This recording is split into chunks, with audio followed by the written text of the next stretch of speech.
ഇന്ന് തന്നെ ഡൗൺലോഡ് ചെയ്യൂ. കാണൂ നിങ്ങളുടെ ഫേവറേറ്റ് ഷോസ്. അവളെ ഞാൻ കൊല്ലും. എന്റെ നവീനെ അവൾ ആഗ്രഹിച്ചിട്ടുണ്ടെങ്കിൽ അവളെ ഞാൻ കൊന്നിരിക്കും. മാഡം, ഇപ്പൊ എല്ലാവരും ഊണ് കഴിക്കാൻ വരുന്ന സമയം. ഇപ്പൊ പുറത്തു പോകാൻ എളുപ്പോ? പ്ലീസ്. എല്ലാം കഴിഞ്ഞിട്ട് അങ്ങോട്ട് വാ. ഏത് തീരുമാനം എടുക്കേണ്ടെന്ന് എനിക്കറിയാം. ഒരെണ്ണത്തിന് ഞാൻ വെറുതെ വിടില്ല. എന്താ രണ്ടുപേരും കൂടി മാറി നിന്നത്? ഇപ്പോ ഞങ്ങള് തമ്മില് വളരെ കുറച്ച് മാത്രമല്ലേ കാണാറുള്ളൂ. വിശേഷങ്ങൾ ചോദിക്കായിരുന്നു. ആയിക്കോട്ടെ, പക്ഷെ രണ്ടുപേർക്കും ഇനി ഭക്ഷണം കഴിഞ്ഞിട്ട് സംസാരിക്കാം. സിത്താര വരൂ. വരൂ തങ്കം, വരൂ.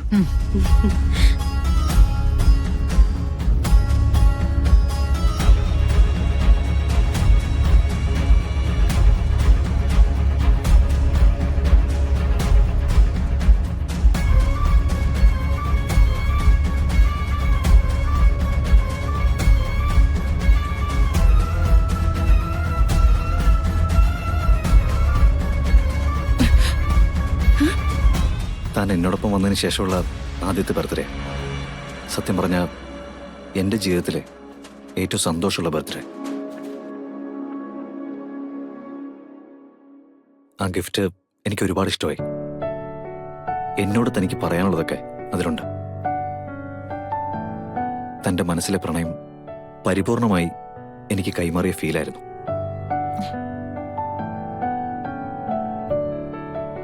ഓഫ് കോഴ്സ് സിത്താര മാഡത്തിന്റെ ഗിഫ്റ്റ് വിലപിടിച്ചതാണ്.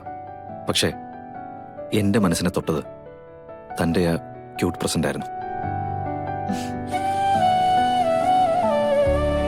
എന്തോന്നും മിണ്ടാൻ നിൽക്കുന്നേ?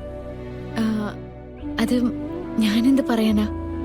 എടോ, എന്നോടൊരു ആശംസ പോലും പറഞ്ഞില്ലല്ലോ.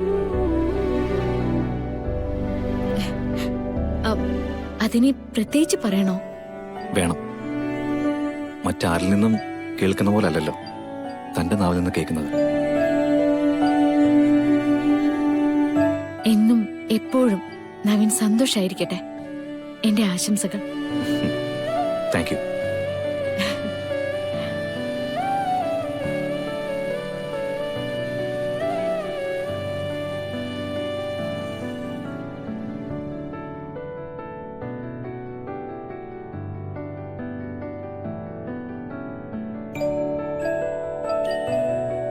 സാറേ,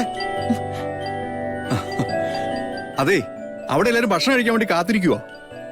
നിങ്ങളുടെ ഈ ഒളിച്ചും പാത്തുള്ള പ്രേമം ഉണ്ടല്ലോ, അത് കുറച്ചു കഴിഞ്ഞു ആവാന്നേ. ആ, താനൊന്ന് പോടോ. ഓ ശരി.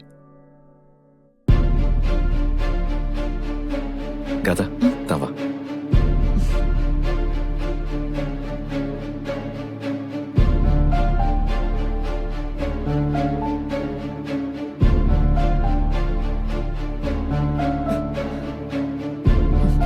സിനി, ഗാഥമോള് പുറത്തു നിൽക്കുന്ന അപകടമാണ്.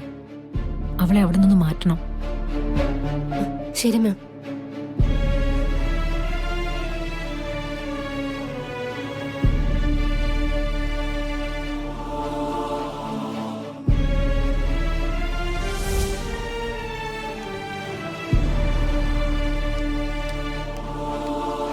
ഗാഥ മാഡം, ഇവിടെ നിൽക്കണ്ടെന്ന് മമ്മി പറഞ്ഞു.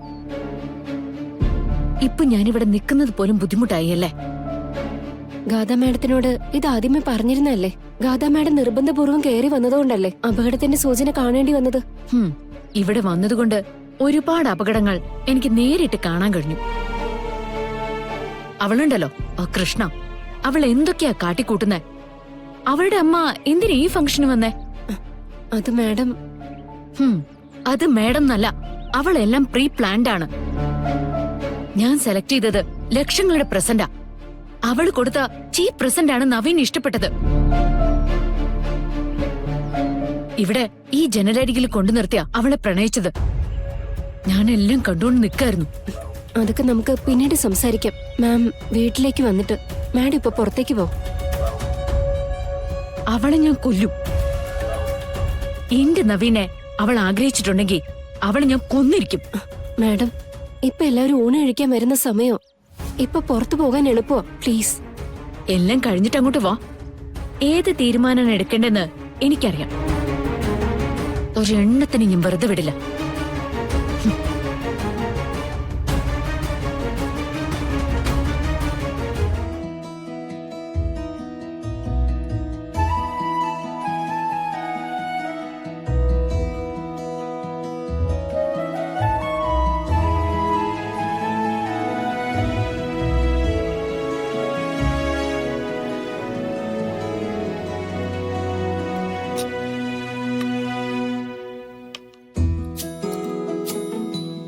മാഡം കുറച്ചു മതി.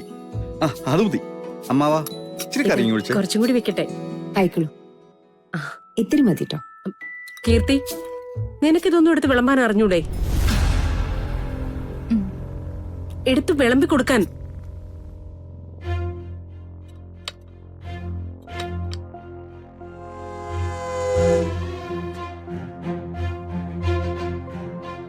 ആ, ഇങ്ങോട്ട് വരൂ. വാ, വന്നിവിടെ ഇരിക്കൂ. വാ.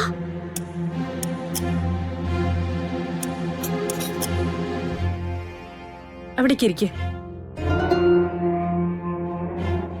മോളെ, അമ്മ പിടിച്ചിരുത്ത്. ഇരിക്കാമേ. ഇരിക്കാം.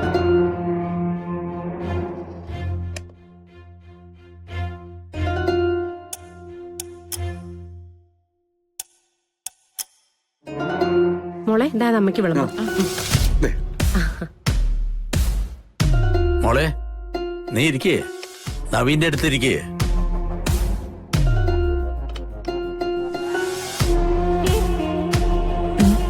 നീ ഇരുന്നു.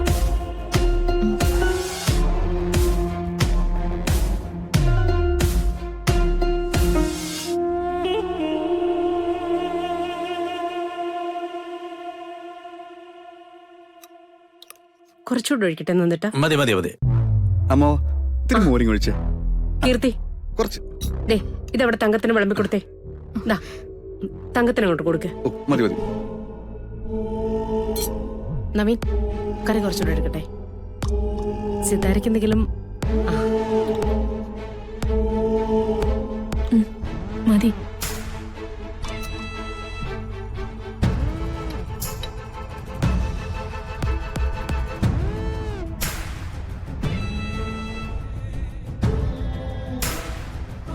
നീ ഇരിക്കുന്നില്ലേ? ഏയ്, എല്ലാരും കൂടി ഇരുന്നാ ശരിയാവില്ല നന്ദേട്ടാ. നവി സാറേ, തവണ എന്തായാലും നമ്മള് ബർത്ത്ഡേ പാർട്ടി സിമ്പിൾ ആക്കി.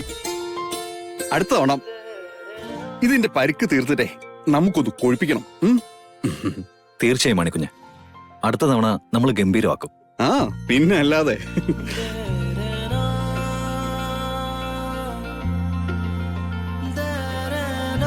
പിന്നെ അമ്മേ, ഈ ദിവസം ഓർമ്മ വെക്കണം കേട്ടോ. അടുത്ത തവണ എന്റെ ബർത്ത്ഡേക്ക് നിർബന്ധമായും അമ്മ പങ്കെടുക്കണം. അതിനെന്താ മോനെ, ഇനി എല്ലാ പിറന്നാളിനും അമ്മ വരും. അമ്മയ്ക്ക് ഇതിലും വലിയൊരു സന്തോഷം വേറെയുണ്ട്.